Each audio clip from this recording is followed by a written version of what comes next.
primeira semana do Donald Trump na volta à presidência dos Estados Unidos. No primeiro dia no cargo, o Trump assinou aproximadamente 100 decretos e revogou ações e regulamentações da administração do Joe Biden. O novo presidente americano congelou contratações federais, exigiu que servidores públicos retornem ao trabalho presencial e retirou os Estados Unidos do Acordo de Paris e da Organização Mundial da Saúde. Já nas primeiras horas do novo mandato, o Trump cumpriu outra promessa de campanha, a de conceder perdão total para 1.500 envolvidos no ataque ao Capitólio em 6 de janeiro de 2021. Algumas ações entraram em vigor imediatamente, outras estão sendo contestadas nos tribunais. E durante discurso para o Fórum Econômico Mundial, né, em Davos, na Suíça, o presidente americano apresentou o resumo das medidas que serão adotadas nos primeiros 100 dias de governo. I terminated the ridiculous and incredibly wasteful Green New Deal. I call it the Green New Scam. Withdrew from the one-sided Paris Climate Accord and ended the insane and costly electric vehicle mandate. We're going to let people buy the car they want to buy. I declared a national energy emergency, and that's so important, national energy emergency to unlock the liquid gold under our feet and pave the way for rapid approvals of new energy infrastructure. The United States has the largest amount of oil and gas of any country on earth, and we're going to use it. Not only will this reduce the cost of virtually all goods and services, it'll make the United States a manufacturing superpower and the world capital of artificial intelligence and crypto. Em conversa com jornalistas, o Trump afirmou que os Estados Unidos não precisam do Brasil e da América Latina. Ele respondia à pergunta feita por uma repórter da Globo News sobre a relação com os países da região. Great, should be great. They need us much more than we need them. We don't need them, they need us. Everybody needs us. Costa, vamos lá, começando por você. Quer dizer, o malvadão é aquele que acaba com essa palhaçada woke, que acaba com essa indústria do ecoterrorismo e que principalmente luta pela liberdade de expressão, proíbe a censura. Este é o malvadão, Costa. O bonzinho é o filho do George Soros, que gastou 85 milhões de dólares oficialmente na campanha da Kamala Harris, né? E está dizendo que agora vai lutar contra esse malvadão, né? Citando Karl Marx. Olha, Lacombe, so far so good, né? Eu peço às vezes para minha noiva dar uma beliscada assim para ver se a gente não está sonhando em conjunto, né? É bom demais para ser verdade, mas é verdade, né? Ele foi eleito para isso mesmo. Ele começou um começo frenético, conforme imaginava-se, e ele tinha prometido, né? E como eu tentei sintetizar na minha coluna da Revista Oeste da semana passada, né? Acabou a palhaçada. Ele veio tentar botar ordem na bagunça. Ele veio fazer isso mesmo. O Green New Deal, o ecoterrorismo, essa agenda ambientalista. Tudo um grande esquema, uma histeria coletiva, um oportunismo danado para criar um socialismo mundial, demonizar o mercado e impor um estilo de vida, um controle estatal. Ele está declarando guerra a isso. Agenda woke, acabou, tá? Até o Target aqui nos Estados Unidos, Disney, empresas tradicionalmente ligadas a essas pautas mais progressistas estão abandonando seus departamentos de diversidade e entendendo que os ventos de mudança vieram para valer e são fortes. Então, 2 gêneros, o resto volta a ser classificado lá no DSM-5, né? Então, as coisas estão acontecendo e vão acontecer rápido, porque os Estados Unidos estavam largados na mão de uma família corrupta, que nos 45 do segundo tempo deu perdão para a própria família, o Joe Biden, e para o Dr. Fauci, General Miller e companhia, todo mundo que tem muita culpa no cartório, né? Então eles estão confessando praticamente os crimes. E a turma que está vindo com a equipe do Trump agora, eu já fiz essa análise antes aqui, é uma turma muito mais alinhada, que entendeu o que o sistema faz, o deep state, o boicote. Não é mais 2016, é outra pegada. Então eles vão agir rápido. O Kash Patel no FBI, o nosso secretário de Estado, Marco Rubio, que acabou de postar uma mensagem duríssima alertando a Colômbia e outros comunistas que tentarem brincar de lacração nesse momento. Aliás, temos uma foto que o próprio Trump postou, né, com uma cara de malvadão mesmo, com um chapéu, e atrás escrito FAFO. Para quem não sabe, é F around find out. Quer dizer, traduzindo em miúdos, né? Vai lacrar, meu amigo, vai ver o que é bom para tosse. Tem consequência. Agora tem consequência, tem xerife na cidade. E as coisas vão acontecer. Então é óbvio que a gente vai esperar a reação dessa turma histérica, né, e desonesta. Vai ser a pior possível. Demagogia, sensacionalismo, família chorando, crianças separadas dos pais. Agora já começaram, né? Avião chega com pessoas acorrentadas. Aí já tem as redes sociais para lembrar a imprensa, né? Olha, o governo Biden mandou mais de 30 desses aviões, né? E é de praxe com algema, até porque são criminosos. Aí vem o vídeo de um que a turma da imprensa corta, né? Eu sofri coisas horríveis. Antes ele dizia 8 meses preso, ou seja, preso no governo Biden. Por quê? Porque tentou entrar com um coiote pelo México, ilegal nos Estados Unidos. Ficou retido ali na fronteira. E foi mandado de volta para comer feijão no Brasil, que ele adora. Está reclamando do quê, então? O Lula ganhou mais um eleitor. Agora, não venham fazer demagogia barata com isso, porque o império da lei vai ser resgatado, assim como a biologia com os dois sexos. Então, as coisas vão acontecer, e vão acontecer rápido. Não quer dizer que vai ser sem bump no caminho, sem reação, sem luta, não vai ser fácil, mas esse pessoal está falando sério. A turma que voltou à Casa Branca, o retorno do Jedi que eles representam, é para mexer para valer no tabuleiro.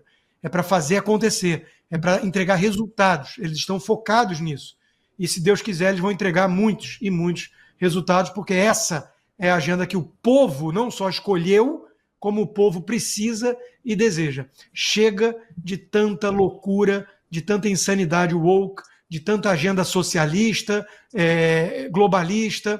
Agora é hora de deixar os adultos tomarem conta e entregarem aquilo que prometeram. E aqui no Brasil, ONGs de esquerda vão perder recursos financeiros do governo americano. O Donald Trump decidiu cortar por pelo menos 90 dias gastos com ajuda externa. Historicamente, os Estados Unidos são um dos principais financiadores de ONGs que, por exemplo, defendem o assassinato de bebês no ventre da mãe e supostamente lutam pela preservação do meio ambiente. Diversas organizações brasileiras com bandeiras desse tipo recebem quantias relevantes do governo americano. E, Ana, a gente espera também que não haja mais, e não vai haver, com Trump por lá, não vai haver mais financiamento nem apoio à censura no Brasil, usando o FBI, usando CIA, Agência de Desenvolvimento, quer dizer, isso também acabou. Não, e o mais incrível, Lacombe, é que as promessas de campanha, elas já saíram do papel, né? No mesmo dia, nós que estávamos em Washington, nós vimos que no dia da posse mesmo, no 20 de janeiro, ele já foi para a Arena Capital One, já começou a assinar as ordens executivas ali, mas as promessas de campanha já chegaram até as ruas, né? Com o ICE, que é a polícia de imigração aqui dos Estados Unidos, prendendo os criminosos, e como consta disse, né? A choradeira, ai meu Deus, os imigrantes, esquecem de falar imigrantes ilegais, esquecem de falar os criminosos, porque o mais impressionante, eu até postei um vídeo no meu Instagram, a polícia sabia onde esses criminosos estavam. Sabiam exatamente, a polícia sabia as localidades, onde encontrar essas pessoas. Na sexta-feira, antes de ontem, o presidente Donald Trump e a primeira-dama, eles estiveram aqui em Los Angeles, né? Sobrevoaram as áreas afetadas, Pacific Palisades, Altadena, outras localidades aqui de Los Angeles, e sendo testemunhas oculares da devastação, assim, inacreditável, né? Mostramos aqui há 2 semanas, parece que caiu uma bomba atômica aqui. E o mais impressionante é que todos os democratas, até o governador Gavin Newsom, que o Donald Trump disse que não queria se encontrar com ele, ele foi até o aeroporto para esperar o Donald Trump ali, porque ele queria apertar a mão do Donald Trump e fazer aquela photo-op, aquele mise-en-scène todo, mas logo em seguida, depois que o Donald Trump e a primeira-dama sobrevoaram as áreas afetadas, eles tiveram ali uma coletiva de imprensa com a prefeita de Los Angeles, que foi eleita nessa agenda Day, nessa agenda de lacração, woke, e que não tem absolutamente uma vírgula técnica na pessoa dela. Alguns democratas também do estado ali, e olha, vale a pena você encontrar esse vídeo dessa coletiva de sexta-feira, porque o Donald Trump, ele demoliu os democratas. Ele demoliu sem levantar o tom de voz, sem chamar as pessoas aquele jeitão dele, né, do primeiro mandato, nada. Ele simplesmente, essa foto que o Consta trouxe aí, que ele postou nas redes sociais, ele estava exatamente daquele jeito. A primeira-dama também, muito séria, com um boné preto. É outro casal. Né? É o casal que chegou para falar: nós vamos colocar a América em primeiro, não adianta, vocês podem continuar insistindo nessa agenda woke, mas essa agenda perdeu de forma avassaladora. Inclusive, para finalizar, Lacombe, eles estão, muitas das pessoas que não conseguem acessar Pacific Palisades, principalmente, e eu tenho amigos que perderam as casas ali, as pessoas não estão conseguindo chegar até suas casas para começar a limpar suas casas e começar a reconstruir. E a prefeita, o Donald Trump fez pressão para que as pessoas pudessem voltar para suas casas, começar a limpar, começar a reconstruir, para que regulações sejam derrubadas, para que eles possam já colocar a mão na massa. Todos querem começar a voltar, né, a uma certa normalidade. E a prefeita disse, mentindo na coletiva: não, mas todos podem voltar para suas casas. E aí alguém que estava assistindo a coletiva disse: não é verdade. E aí o Donald Trump pergunta para ela: não é verdade? Ela disse: não, as pessoas poderão voltar em uma semana. E aí o Donald Trump fala: mas uma semana é muito. As pessoas elas têm que ter autorização para voltar hoje para suas casas. Enfim, é curioso de ver que agora, nesse segundo mandato, como não seria igual a um possível segundo mandato em 2020. 2020 seria a mesma coisa de atacar o governo, a administração, até aqui, na democrata, que eu sempre brinco, né? Na soviética Califórnia, alguns democratas beijando a mão do Donald Trump, não, Mr. President para cá, Mr. President para lá. O jogo virou e parece que a restauração da sanidade finalmente chegou para ficar. Aí o governo Trump já começou uma série de operações para prender e deportar imigrantes ilegais. Ele anunciou que poderia impor tarifas à Colômbia, porque o país se negou inicialmente a receber voos com imigrantes ilegais deportados. O presidente colombiano Gustavo Petro, de cara, disse não vai entrar, e aí disse que 2 aviões militares americanos não seriam autorizados a entrar na Colômbia, pousar na Colômbia. Em uma publicação na Truth Social, né, neste domingo, o presidente americano afirmou que os Estados Unidos então aplicariam tarifas emergenciais de 25% sobre todos os produtos colombianos que entram no país, aumentando essa taxa para 50% em uma semana. E aí o Gustavo Petro já disse que não, tudo bem, então a gente aceita, vou inclusive mandar aviões militares da Colômbia para buscar os deportados colombianos. E deputado Marcel Van Hatten, a gente também está vendo aí, acompanhando mais uma vez a imprensa fazendo papel ridículo, com esse voo que chegou com os deportados brasileiros. Como disse o Constantino, nenhum ali é bonzinho, né? Todos ali são criminosos, né? Os que têm crimes menores foi uma tentativa de entrada ilegal nos Estados Unidos, mas tem gente condenada por outros crimes. Tem como é o nome do sujeito, meu Deus, que até Metrópolis, passageiro do primeiro voo de deportados da era Trump. Morei lá há 35 anos, né? E o sujeito, Simval de Oliveira, ele foi condenado a 5 anos de prisão federal, assumindo-se culpado, inclusive, em 2022, por lavagem de dinheiro, 5 milhões de dólares de lavagem de dinheiro. E a turma toda da imprensa, que deixou de ser imprensa, deputado, dizendo que o Trump é malvadão. Mas nós temos os números aqui. Em 2023, 2024, a administração Joe Biden mandava um avião desses por mês, com deportados brasileiros, todos algemados da mesma forma, e o governo do PT não dava um pio.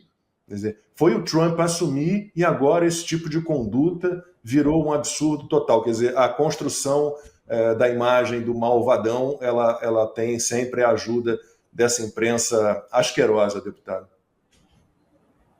Sem dúvida, Lacombe. Eu acho que há duas relações a partir dessa situação que nós estamos vivenciando agora. A primeira é que o Trump veio realmente para cumprir aquilo que prometeu, né? Acho que o Constantino foi muito feliz quando ele disse que é diferente da vez passada, e ele está aí, não que na vez passada não tivesse implementado muitas coisas que tinha prometido, mas ele não está dando muita bola mais para esse tipo de hipocrisia, demagogia, e a segunda coisa que se percebe é justamente essa hipocrisia, essa demagogia da esquerda, dos presidentes de esquerda, como são o caso do Petro na Colômbia e do Lula no Brasil. E o Lula deve receber uma resposta em breve, porque o Itamaraty mandou também uma cartinha para os Estados Unidos pedindo informações, né, sobre essa chegada. Nunca se preocuparam antes, por isso a hipocrisia, né? Nunca demonstraram o tipo de revolta que agora estão demonstrando, mas não é porque tem empatia com as pessoas que estão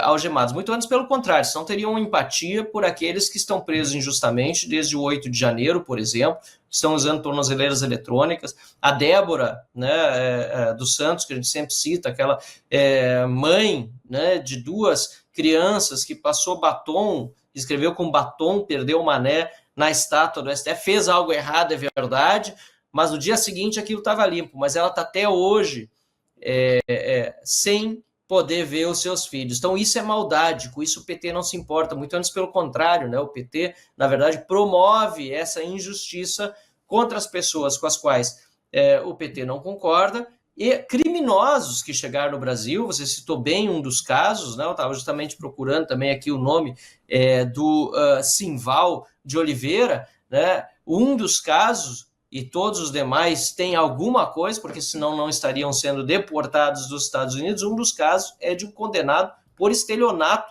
pela justiça americana. Então, é um momento de muita tensão. Acabei de olhar, antes de entrar aqui na live, os dois dos principais jornais da Colômbia, o El Tiempo e o El Espectador. São jornais, assim, ainda desde o século XIX, né? São os jornais mais antigos da Colômbia, e ambos tratando com extrema preocupação dessa situação criada entre a Colômbia e os Estados Unidos por uma irresponsabilidade do presidente Petro. Porque, veja bem, segundo o que disse Marco Rubio, ele tinha sido informado antes do avião decolar.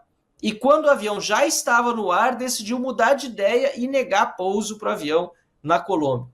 Isso é um absurdo, porque no fundo foi apenas capricho político. Porque se as pessoas já estavam algemadas, ele era contra isso durante todo o período do voo de ida à Colômbia, fez elas voltarem ainda aos Estados Unidos. E agora está oferecendo mandar o avião presidencial para os Estados Unidos buscá-las, mas o Trump já disse, não tem mais visto para os funcionários do governo de Petro, nem para os filiados do seu partido a partir deste momento. Então é uma crise diplomática muito grande, a gente vai precisar observar isso de perto, né? Eu não sei como vai ficar a situação do Brasil também daqui para frente, porque, pelo que se percebe do Donald Trump, não vai aceitar essas bravatas aí socialistas gratuitamente, né? E o Brasil já demonstrou também, por meio das atitudes do Lula, de ministros do STF, que está querendo escalar uma tensão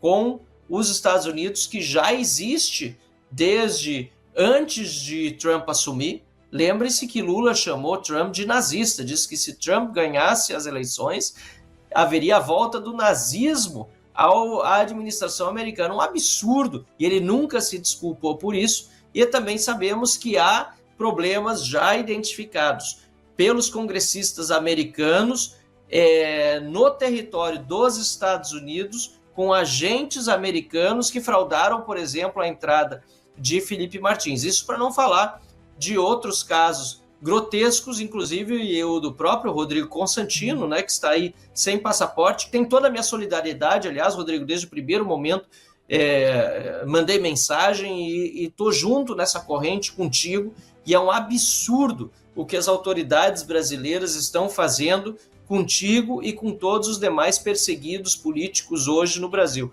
Você numa situação ainda mais delicada, né, combatendo um câncer, e as autoridades brasileiras a não demonstrar nenhum tipo de empatia. E aí com criminosos, com imigrantes ilegais, com aqueles que não estão respeitando as leis do país, os Estados Unidos, ao qual decidiram emigrar. Esses têm toda a solidariedade do governo brasileiro.